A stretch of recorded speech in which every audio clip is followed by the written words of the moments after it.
네, 새해가 밝았습니다.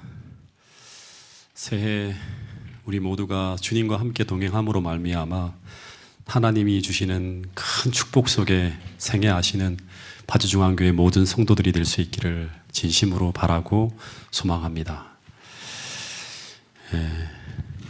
창세기 9장 20절에 보면 이제 이런 말씀이 있습니다.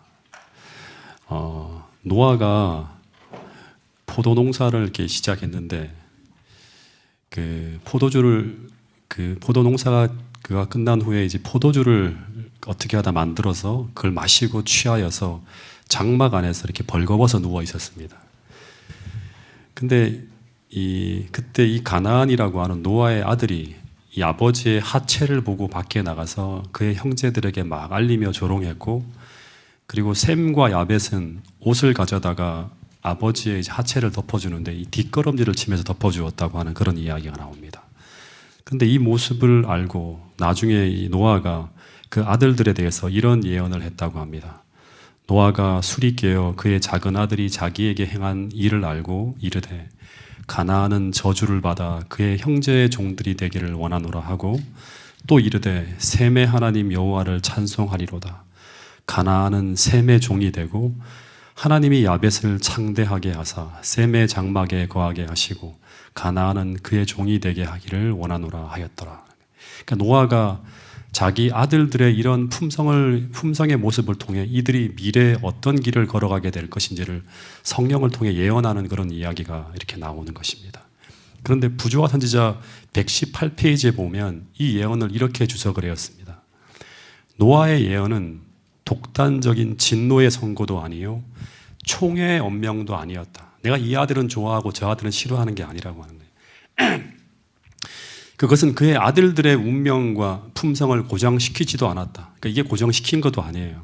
그러나 그것은 그들이 각자 선택한 생활과, 진짜 중요한 얘기죠, 그들이 개발시킨 품성의 결과가 이제 이렇게 되리라고 하는 것을 보여준 거예요. 그래서 이 말씀을 통해 보면서 이 예언은 하나의 경고이기도 하고 또 하나는 축복이기도 한 거죠. 그래서 오늘 내가 어떤 선택을 하며 살아갈 것인가, 다시 말해서 성령을 통해서 우리에게 주시는 그 말씀에 날마다 굴복하며 성령을 쫓아 살아갈 것인가, 아니면 반대로 내가 나의 죄악적인 감정과 기질에 매 순간 굴복하며 그 죄된 본성을 따라 살아갈 것인가, 이 삶의 결과가 나타난다고 하는 것입니다. 그 삶의 결과는 나의 미래뿐 아니에요. 본문에 보면 나의 미래뿐 아니라 나의 후손들의 미래까지, 즉 나와 관계되어진 사람, 심지어 나와 직접적이진 않지만 건너와 건너에까지 뭐를 미친다? 영향을 미치면서 전혀 다른 열매를 맺게 된다고 하는 것이죠. 내 영향력이 그렇게 나타난다고 하는 것입니다. 그래서 갈라디아서 6장 7절부터 9절에 이런 말씀이 있어요. 스스로 속이지 말라. 하나님은 업심여김을 받지 아니하시나니 사람이 무엇으로 심든지 그대로 거두리라. 자기 육체를 위하여 심는 자는 육체로부터 썩어질 것을 거두고 성령을 위하여 심는 자는 성령으로부터 영생을 거두리라. 우리가 선을 행하되 낙심하지 말지니 포기하지 아니하면 때가 이르매 반드시 어떻게 된다? 거둔다고 하는 거예요. 결과가 있다고 하는 거예요. 그래서 연초에 우리가 무엇을 위해 살아야 되는지, 그리고 나의 미래를 위해서 오늘 우리는 이 연초에 무엇을 심기로 결심해야 되는지 다시 한번 생각해보는 이 시간이 되었으면 좋겠습니다.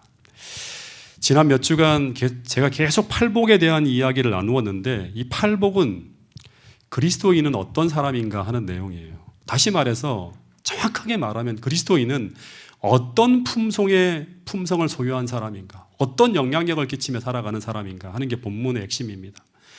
거기에 대한 대답은 뭔가 하면 그리스도인은 하늘로부터 8가지의 축복을 받아서 형성되어진 품성을 소유한 사람이에요. 내가 가지고 있는 품성이 아니라, 내가 가지고 있는 기질이나 본성이 아니라 하늘로부터 주어지는 8가지의 이 축복을 받아서 하나님께서 형성해 주신 그 품성을 소유한 사람이 누구인가 하면 진짜 그리스도인이라고 하는 거예요.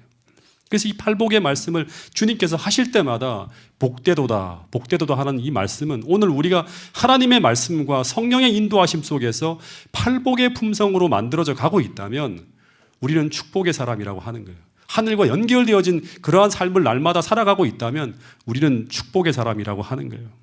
근데 정말 우리가 날마다 심령이 가난하고 날마다 애통하고 온유하고 긍휼히 여기며 마음이 청결하고 화평케하는 자가 되었다면, 그런 복이 우리의 삶과 마음에 차곡차곡 심어지는 삶을 살아가고 있다면 13절 이하에서 그런 사람은 세상에서 이런 모습으로 살아가게 된다고 하는, 이런 영향력이 나타난다고 하는 것입니다.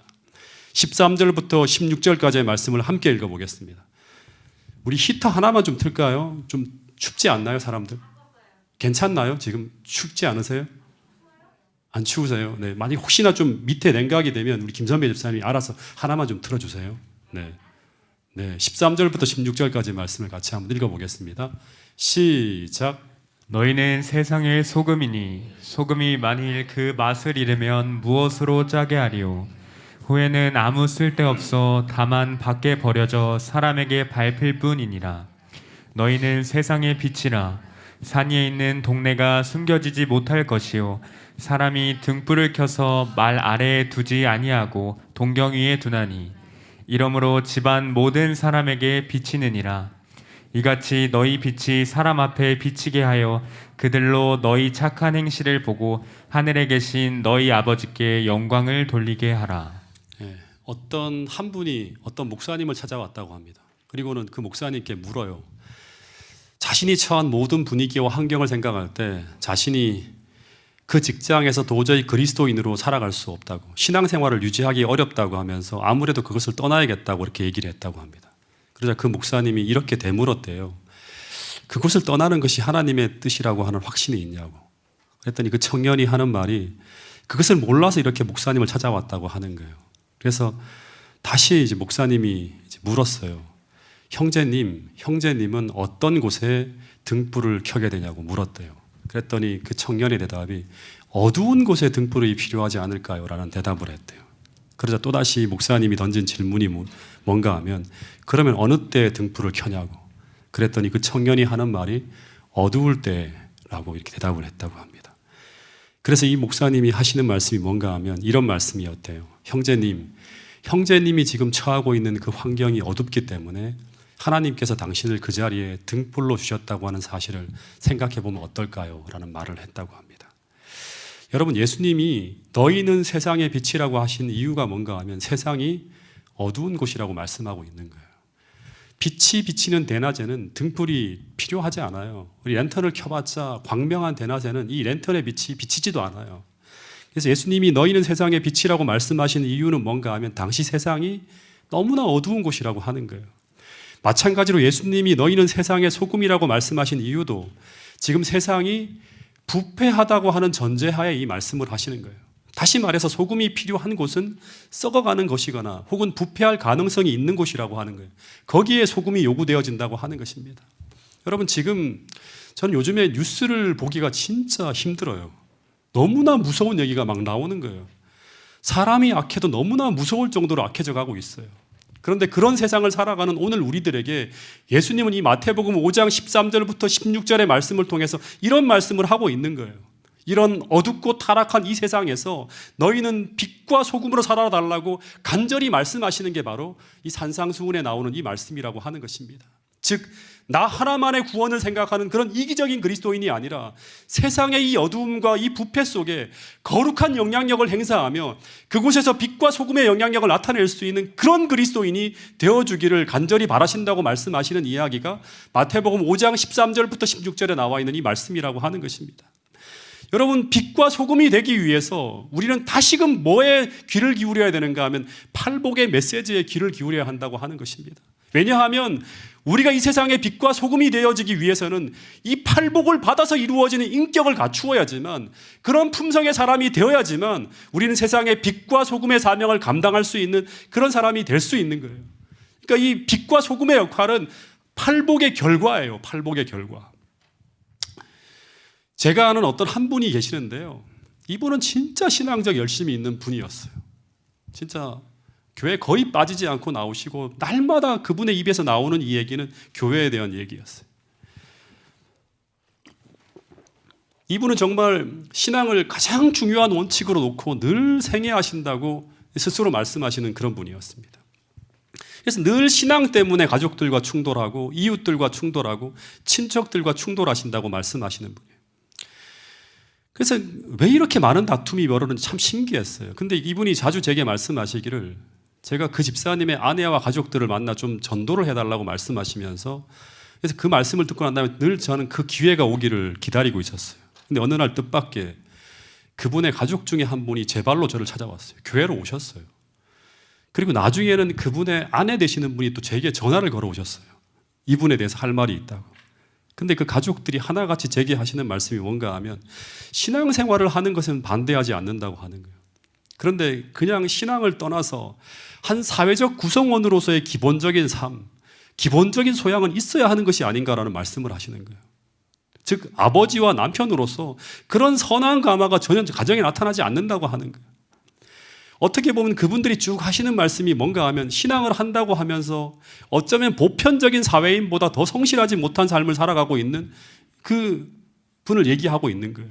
그분들의 말을 그대로 옮기면 그분은 신앙을 핑계로 평생 대낮에 아무것도 하지 않고 너무나 게으르고 너무나 이기적이고 너무나 불성실하고 너무나 나태하게 살아가는 분이 바로 그 집사님이라고 하는 거예요. 그러면서도 늘 그 신앙적 원칙을 내세우며 하나님 이야기를 하는데 듣기가 너무나 힘들다고 하는 거예요. 그러다가 집안 행사 때 그 신앙적 원칙을 내세우다가 심지어 친척들 간에 큰 싸움이 벌어졌는데 그것 때문에 좀 회복하지 못할 정도의 어떤 그런 간격이 생겼다고 하면 그런 얘기를 하시는 거예요. 그런데 그 아들이 제게 하는 말이 이것이 신앙인가요? 하는 거예요. 이것이 예수님의 가르침인가요? 하면서 항변을 하는 거예요. 그러면서 제게 말하기를 제발 기본적인 것은 하실 수 있는 최소한 정상적인 사회인은 만들어 달라고 하는 거예요. 제가 그 아들에게 죄송하다고 하는 사과를 했어요. 그리고 그 부인한테도 전화 통화하면서 한참 이야기를 듣고 난 다음에 죄송하다는 말을 했어요. 여러분, 하나님은 우리를 빛이라고 하는데 이 빛은 본문을 통해서 본다면 무엇을 말하는 것인지 아세요? 이 빛은 본문을 통해서 보면 우리의 착한 행실이라고 하는 거예요. 우리의 착한 행실.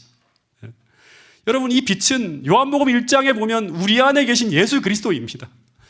그래서 이 착한 행실은 그냥 착한 행실이 아니라 팔복에서 이미 소개된 그리스도인의 품성이자 성령의 9가지 열매라고 생각을 하면 돼요. 이건 받아야 되는 거예요. 성령이 역사해야지만 만들어지는 거예요. 그래서 우리가 참된 회심과 변화를 통해서 예수님께서 우리 안에 들어오실 때 이 빛이 세상에 비춰지는 거예요. 그때 세상은 저 사람들이 저렇게 선한 이유는 바로 저런 신앙적 원칙을 지키기 때문에, 즉 저들이 믿고 신뢰하고 섬기는 하나님 때문에 저렇게 변화되어진 것이라고 하면서 우리가 믿는 하나님의 이름이 영광스럽게 되어진다고 하는 거예요. 우리가 사회적으로 충돌을 하게 되는 것은 결국 뭐냐 그러면 우리의 도덕적인 모습이나 그런 결함이 아니라 결국에는 무엇 때문이다? 의를 위해서, 하나님을 위한 그 의를 위해서, 신앙적 원칙 때문에 그 한 가지 때문에 핍박받는 것이 바로 뭔가 마지막 이 팔복 중에 마지막 복이라고 하는 것입니다. 여러분, 그런데 우리가 이 8가지의 복을 받지 못하면 우리는 세상에 하나님을 소개할 때 도리어 우리가 신앙을 강조하면 강조할수록 그 집사님처럼 도리어 하나님의 이름에 욕이 돌아가게 되어 있어요. 로마서 2장 24절에는 이런 말씀이 있는 거예요. 기록된 바와 같이 하나님의 이름이 누구 때문에? 너희 때문에 이방인 중에서 모독을 받는도다. 실제 유대인들은 하나님을 소개하면 할수록 오늘날처럼 이방인들은 하나님을 욕하게 되는 것이죠. 오늘날 기독교인들 때문에 하나님의 이름이 욕이 돌아가는 것처럼. 왜 그런가 하면 이 유대인들은 하나님이 주시는 그 팔복을 받지 못한 사람이었어요. 그들 안에는 예수님이 계시지 않았어요. 즉 그리스도가 그 안에 없기 때문에 빛과 소금의 역할을 할 수 없는 사람들이었어요. 여러분, 오늘 우리가 이 하늘의 축복을 받아야 되는 이유는 세상을 구하기 위해서입니다. 여러분, 우리가 그리스도인이 되었다고 하는 것은 엄밀하게 말하면 팔복을 받으며 살아가고 있다는 것이에요. 하나님과 연결되어진 삶을 살아가고 있다고 하는 것입니다. 그것이 바로 세상의 빛과 소금이 되었다고 하는 말과 같은 말입니다. 그래서 오늘 내가 그리스도인이라고 하는 이름은 가지고 있지만 내가 팔복의 사람으로 거듭나지 못함으로 말미암아 우리 가정으로 파고 들어오는 부패를 막을 수가 없고, 나와 관계를 맺고 살아가는 사람들이 천년 만년 살아도 나를 통해서 하나님의 구원의 빛을 볼 수 없는 그러한 사람으로 살아갈 수도 있다고 하는 것입니다. 여러분, 오늘 내가 그리스도인이라고 고백하며 살아가고 있는데, 이 진리의 빛을 받았는데, 그런데 그럼에도 불구하고 내게 빛이 꺼져 있다면 그래서 나와 관계를 맺는 사람들이 나를 통해서 하늘의 빛을 보지 못하고 점점 더 하나님과 멀어져 가고 있다면, 즉 그리스도인으로서 나에게 어떤 영향력도 나타나고 있지 않다면 우리는 내가 정말 거듭난 사람인지 다시 한번 점검해 봐야 된다고 하는 것입니다. 마찬가지로 이 교회라고 하는 이름은 있는데, 근데 이 교회가 세상에 전혀 빛과 소금의 역할을 하지 못하고 있는 교회라면, 즉 세상에 비출 빛도 없고 세상의 타락을 전혀 막을 수 있는 영향력이 전혀 없고 도리어 세속의 힘에 점령되어진 교회라면 그 교회는 그곳에 존재해야 될 이유가 없는 것입니다. 여러분, 그래서 주님은 그 빛이 꺼져 있는 그런 교회를 향해서, 세상에 어떤 영향력도 행사하지 못하는 죽은 교회를 향해서 계시록 2장에서는 그 촛대를 다른 곳으로 옮길 수도 있다고 하는 그런 경고의 말씀을 주시고 있는 것입니다. 여러분, 오늘 내가 여기 이 땅에서 2022년 이해 그리스도인으로서 존재하는 이유는 무엇인가 하면, 엄밀하게 말하면 세상을 구원하기 위해서입니다. 더하여서 오늘 이 산상수훈의 교훈을 통해서 오늘 우리에게 가르쳐주는 중요한 교훈 중에 하나는 뭔가 하면, 그리스도인이라고 하는 존재는 세상에 영향력을 행사하는 존재라고 하는 사실입니다. 빛과 소금이라고 하는 이 두 가지의 가마력을 통해서 세상을 구원하는 영향력을 행사해야 된다고 하는 것입니다. 여러분, 세상이 타락해져 가고 어두워져 가고 있는데, 여러분, 우리가 그리스도인이라고 하는 이름은 있는데, 진리의 빛을 받았는데 우리가 이렇게 살아서는 안 된다고 주님께서 말씀하시고 있는 것입니다. 다시 한번 주님께서 주시는 이 말씀으로 말미암아 우리 모두가 각성되어지는 그런 파주중앙교회 모든 성도들이 될 수 있기를 간절히 바라겠습니다.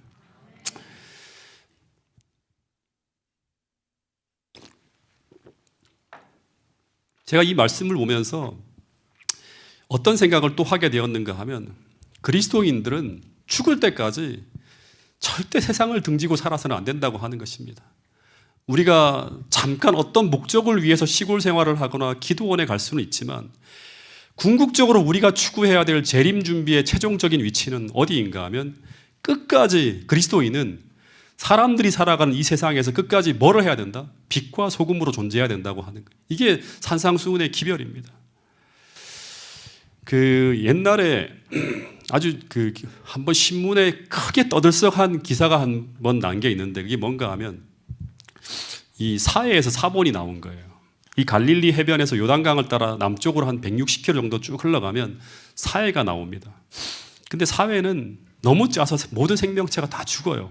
근데 거기에 동굴들이 있는데, 이제 여기 사해 2마리 사본들이 발견되어진 동굴인데, 이곳엔 누가 살았는가 하면 SNF파라고 하는 아주 경건주의를 추구하는 사람들이 은둔하면서 경건한 삶을 추구하며 살았던 동굴이에요. 근데 이 동굴에서 이들은 이제 사해 2마리 사본을 보면 어떤 글이 적혀 있는가 하면, 스스로를 빛의 아들들이라고 불러요, 자기들은. 그러니까 빛과 소금 뭐 이렇게 이제 볼 수도 있겠죠. 근데 이 사람들은 그 받은 빛을 비추기 위해서 어떤 노력도 하지 않고 그 동굴 속에서 은둔하며 살았습니다. 그래서 이 사람들은 그 사해 바다 근처의 이 소금은 쓰지 못한대요. 아무 쓸모도 없이 오직 자신들만의 구원을 위해 은둔 생활을 하며 살아간 사람들이 바로 누구인가 하면 바로 그 쿰난 공동체 사람들이에요. 근데 당시 산상수훈을 가르쳤던 이 예수님은 이들을 어떻게 바라보셨을까? 이 존 스토트라고 하는 사람이 쓴 산상수훈 강해의 책에 보면 이런 글이 있어요. 예수님은 마치 의미 없는 삶을 살아가는 이들을 향해 그냥 슬쩍 보셨을 것이라고 이렇게 표현하고 있습니다. 다시 말해서 저들이 하는 일에 깊은 관심을 가지고 보는 것이 아니라, 저들은 왜 저렇게 살고 있지 하는 이런 생각을 하셨을 거라고 하는 것입니다. 여러분, 하늘로부터 오는 모든 축복의 원리는 똑같아요. 우리가 받는 것은 무엇 때문에 받는 것이다? 나누기 위해 받는 거예요. 나누기 위해서. 그래서 나누기를 원하지 않는 이기적인 사람에겐 절대 하늘의 축복이 내리지 않아요. 그래서 우리가 복을 받기 시작했다고 하는 것은, 우리가 그리스도인이 되었다고 하는 것은 우리가 복을 나누기 시작했다고 하는 말과 똑같은 거예요. 빛과 소금의 역할을 감당하며 살아가고 있다는 것과 똑같은 거예요. 그래서 이기적인 그리스도인이란 존재할 수 없습니다. 그 사람은 그리스도인이 아니에요. 여러분, 그래서 오늘 우리에게 빛이 있다면 주님은 말씀하시기를 마태복음 5장 14절에서 뭐라고 하는가 하면, 그 빛은 말 아래 두지 아니하고 등경 위에 두어야 한다고 말씀하고 있습니다. 즉 우리가 빛이 있다면 그 빛은 숨겨져서는 안 되고 온 세상을 향해 비치는 곳에 두어야 된다고 하는 것입니다. 그래야지만 그 빛을 통해서 아버지 하나님께 영광이 돌아가는 일이 벌어진다고 하는 것입니다. 심지어 이 말씀을 보면 가능한 많은 사람들이 볼 수 있도록 우리 삶이 산 위의 등대처럼 온 동네가 볼 수 있는 곳에서 빛을 비출 수 있도록 그렇게 해야 된다고 하는 것입니다. 집안에서도 집안 모든 사람들에게 비칠 수 있도록 해서 그들이 그 빛을 보고 하나님을 발견할 수 있도록 해야 된다고 하는 것입니다. 근데 중요한 것은 무엇인가 하면 또다시 말하지만 나는 정말 빛을 비추는 삶을 살고 있는가 하는 것입니다. 다시 말해서 내 안에는 이 생명의 빛이 담겨 있는가를 먼저 점검해 봐야 된다고 하는 것이죠.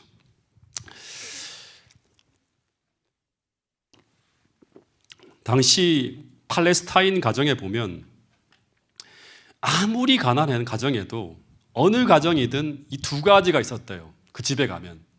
그 두 가지가 바로 뭔가 하면 소금과 등불이라고 하는 거예요. 이 두 가지는 어느 가정에나 다 있었대요.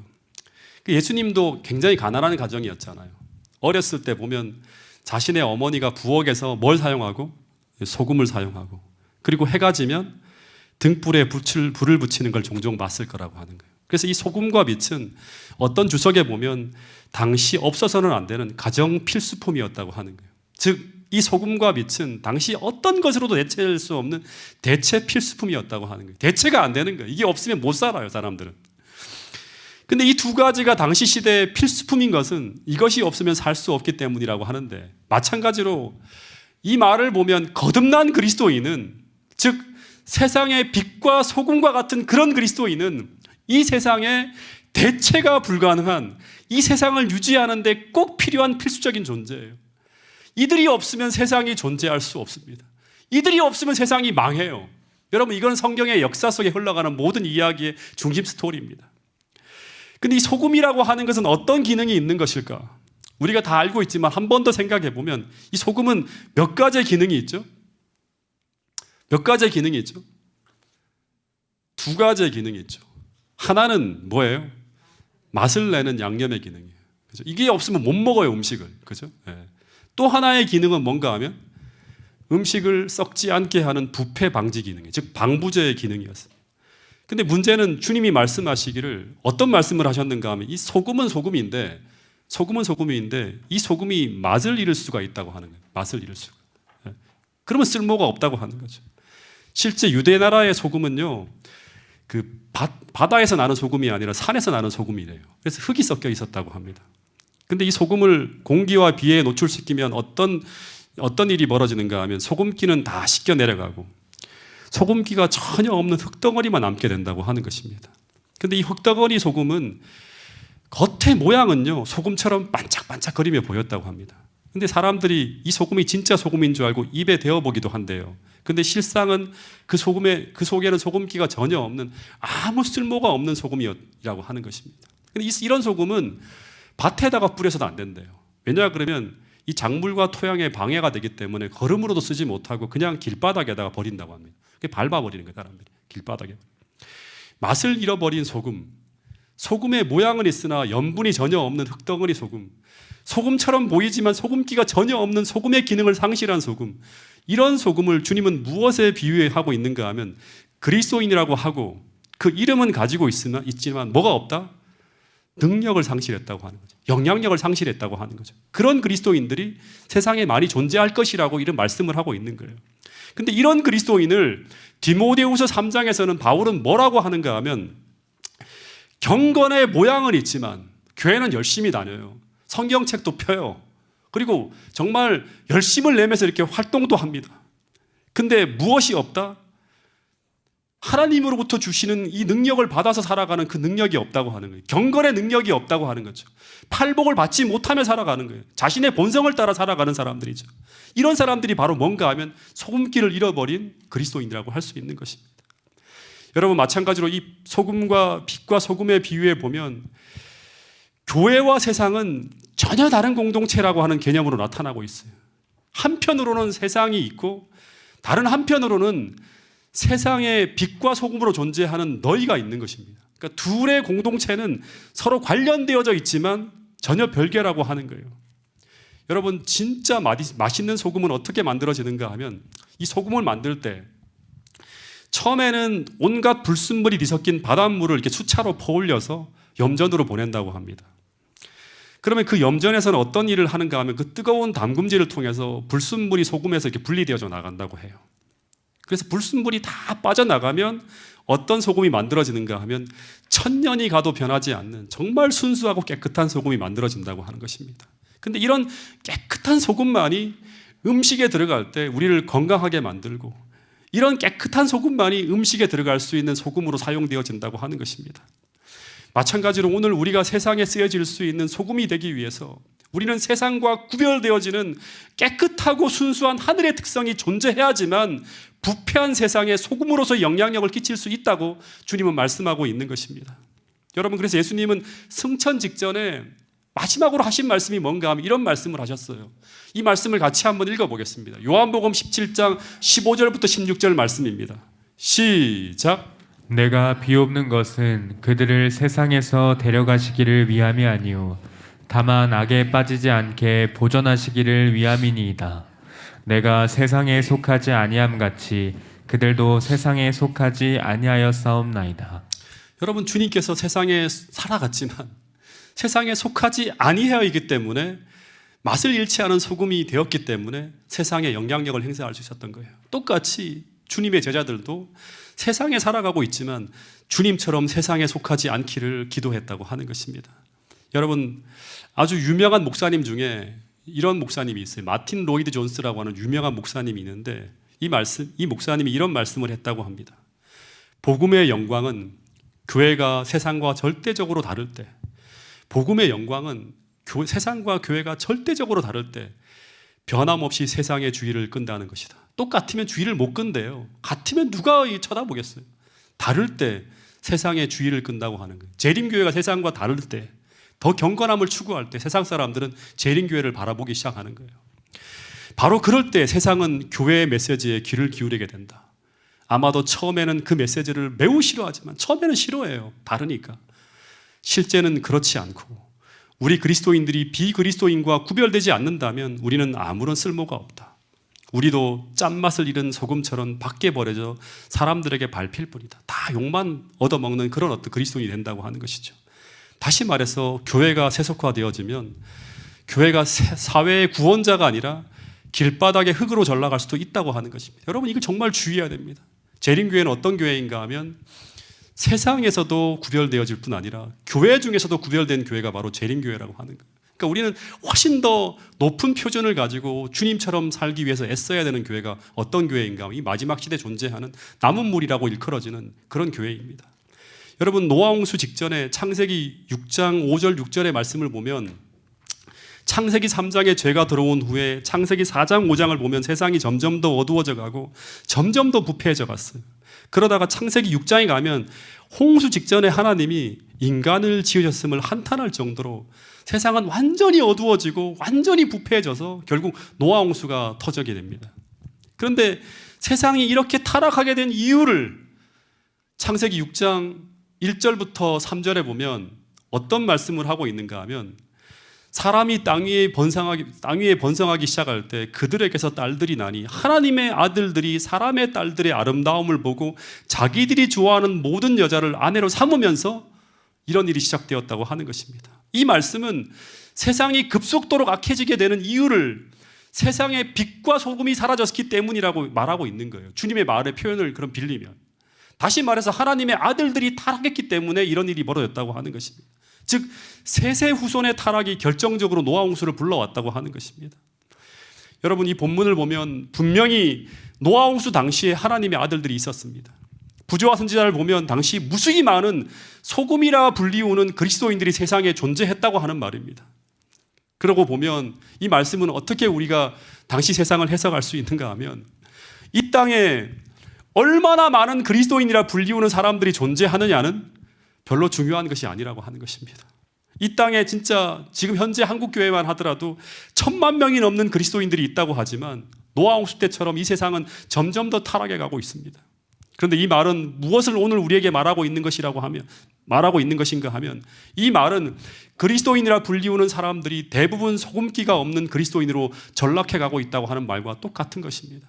그래서 주님께서 말씀하시기를 소금이 만일 그 맛을 잃으면, 그 기능을 상실했다면 무엇으로 짜게 하리요? 후에는 아무 쓸데없어 다만 밖에 버려져 사람에게 밟힐 뿐이라고 말씀하고 있는 것입니다. 여러분, 마찬가지로 소돔과 고모라 성이 멸망할 당시에 소돔과 고모라의 멸망의 직접적인 이유는 무엇인가 하면 소돔과 고모라 성의 부패보다 의인들의 타락과 부패였다고 하는 사실입니다. 소돔성에 살고 있는 하나님의 백성들이 맛을 잃어버린 소금처럼 변질되어졌을 때 롯과 그의 가족은 세상에 밀려오는 부패를 막아내지 못하게 되었고, 그때 하나님은 소돔과 고모라 성에서 희망의 빛을 끄셨다고 하는 것이 창세기 19장의 이야기 가운데 나와 있는 중요한 기별들입니다. 여러분, 다시 말하지만 제가 성경을 자세하게 보면 하나님은 세상을 기대하지 않습니다. 그래서 하나님은 부패한 소돔과 고모라 성에서도 이 빛과 소금의 역할을 할 수 있는 그리스도인, 그 사람이 정말 남아있는지 멸망 직전까지 그들을 찾으셨다고 하는 것이 창세기 19장에 나와 있는 이야기입니다. 18장 19장에 나와 있는 기별이에요. 여러분, 마찬가지로 다니엘 시대에도 세상의 부패와 타락으로 다 무너져 갈 때 그때 단 몇 사람, 다니엘과 세 친구들이 뜻을 정하여서 세상과 다른 가치관과 목적을 가지고 살기로 결심했을 때 하나님은 그들에게 온 능력을 집중시키면서 세상의 부패를 막아내고 그들을 통해서 온 세상에 빛을 비출 수 있는 그러한 통로를 만드셨다고 하는 것이 다니엘서에 나오는 중요한 기별이라고 하는 것입니다. 즉, 이 다니엘과 세 친구가 그 어두운 세상에 빛과 소금의 역할을 할 수 있도록 하나님께서는 최선을 다해서 그들을 도우셨다고 하는 이야기가 다니엘서에 나오는 중요한 기별이라고 하는 것입니다. 여러분, 창세기 6장에도 노아 홍수 때도 세상 사람들이 다 썩어가고 부패와 강포로 덮여져 갈 때 하나님은 다니엘처럼 세상 사람들과 다른 방향으로 살아간 한 사람, 노아가 등장했을 때 하나님은 이 단 한 사람을 통해서 그 시대의 모든 사람을 구원할 수 있는 그러한 기별을 가지시고 세상을 구출하려고 온 능력을 이 노아 한 사람에게 집중시켰다고 하는 이야기가 창세기 6장 7장에 나오는 기별이라고 하는 것입니다. 그곳이 아무리 부패한 곳이라 하더라도 거기에 빛과 소금과 같은 팔복의 사람들이 존재한다면 하나님은 세상에서 희망을 발견하고 그 도시 전부를 구원하려고 결심하시고 움직이시는 분이 바로 우리 하나님이라고 하는 것입니다. 여러분, 하나님은 오늘 이 세상에 단 한 사람, 여호와의 빛과 소금으로 나타내줄 그 한 사람을 지금도 찾고 있다고 주님은 말씀하고 있습니다. 여러분, 그런 심령으로 하나님은 이런 말씀을 오늘 우리에게 주시고 계십니다. 역대하 16장 9절 말씀을 같이 한번 읽어보겠습니다. 역대하 16장 9절 말씀입니다. 시작. 여호와의 눈은 온 땅을 두루 감찰하사 전심으로 자기에게 향하는 자들을 위하여 능력을 베푸시나니, 여호와의 눈은 온 땅을 두루 감찰하사 전심으로 자기에게 향하는 자들을 위하여 하나님은 뭐 하신다? 능력을 베푸시는 분이 바로 우리 하나님이라고 합니다. 여러분, 하나님은 오늘 나와 여러분들을 기대하고 있다고 하는 사실을 잊지 않게 되기를 간절히 바랍니다. 하나님이 기대하는 것은 라오디기아 교회에 병이 들어있는 교회 전체가 아닙니다. 교회 전체를 변화시킬 남은 자를 찾고 있다고 하는 것입니다. 세상 문화에 휩쓸려 떠내려가는 죽은 물고기들 같은 그런 사람들이 아니라 그것을 거슬러 올라갈 수 있는 다니엘과 같은 사람, 뜻을 정하여서 세상과 다른 가치관과 원칙으로 살아가기로 선택한 진실한 그리스도인이 살아있는 하나님의 능력으로 세상의 부패를 막아낼 수 있는 그런 길을 하나님은 찾고 있다고 성경은 계속 이야기하고 있습니다. 여러분, 이제 잠시 눈을 감고 기도하는 시간을 갖도록 하겠습니다. 제가 얼마 전에 잠을 자다가 꿈을 꾸었는데 너무나 가슴이 아파서 괴로워했던 그런 기억이 납니다. 꿈속에서 내가 막연하게 생각하고 있는 그 은혜의 시기가 끝이 난 것입니다. 그런데 그 은혜의 시기가 끝이 났는데 그런데 내가 사랑하는 사람들이 구원을 받지 못하는 자리에 서 있는 것을 꿈속에서 깨닫게 됩니다. 수많은 사람들이 나와 오랜 시간 나와 관계를 맺고 살아가고 있었는데 근데 내가 그동안 뭘 했는지 그들은 나를 통해 아무런 빛을 받지 못했다고 하는 것입니다. 즉, 내가 그들에게 빛과 소금의 역할을 하지 못함으로 그들이 구원을 받지 못하게 되었다고 하는 생각을 하면서 너무나 자책하면서 너무나 괴로워했던 그런 기억이 납니다. 여러분, 주님은 지금 절박한 심정으로 사단의 지배하에 세상이 점점 악해져 가고 부패되어져 가고 타락해져 가는 이 세상에서 너희는 이 세상의 빛과 소금이 되어야 한다고 말씀하고 있다고 하는 사실을 우리 모두가 이 연초에 이 안식일 우리 마음속에 꼭 담게 되기를 간절히 바라겠습니다. 교육이라고 하는 책을 보면 세상의 결핍은 돈의 결핍도 아니고 프로그램의 결핍도 아니고 건물의 결핍도 아니라 인물의 결핍이라고 합니다. 그 인물이란 바로 매매되지 않는 사람, 죄를 죄라 부르기를 두려워하지 않는 사람, 양심이 그 의무에 충실한 사람, 비록 하늘이 무너질지라도 의를 위해 굳게 서는 사람, 그 사람이 바로 이 팔복의 사람, 부패하고 어두워져가는 세상에 빛과 소금의 역할을 감당할 수 있는 인물이라고 하는 것입니다. 여러분, 세상은 점점 더 악해져 가고 있고 멸망을 향해서 급속하게 변해져 가고 있습니다. 여러분, 이러한 때 내가 사랑하는 사람이 멸망당하는 것을 그냥 지켜만 보는 것이 아니라 그들을 구원하기 위해 오늘 우리가 어떤 사람이 되어야 마땅한지 다시 한번 깊이 생각할 수 있는 여러분과 저가 될 수 있기를 간절히 바라겠습니다. 여러분, 새해 우리 모두가 팔복에 줄이고 목말라 할 수 있기를 간절히 바랍니다. 그리고 이 어두운 세상에 빛과 소금의 역할을 감당할 수 있는 거룩한 영향력이 내 삶을 통해 나타날 수 있는 그런 사람이 되게 해달라고, 그런 사람이 되어서 내 사랑하는 가족과 내 사랑하는 친구와 내 사랑하는 이웃들을 구원할 수 있는 그런 사람이 꼭 되게 해달라고 이 시간 무릎 꿇고 간절히 기도할 수 있는 여러분과 저가 될 수 있기를 간절히 바라겠습니다. 잠시 말씀을 생각하면서 기도하는 시간을 갖도록 하겠습니다.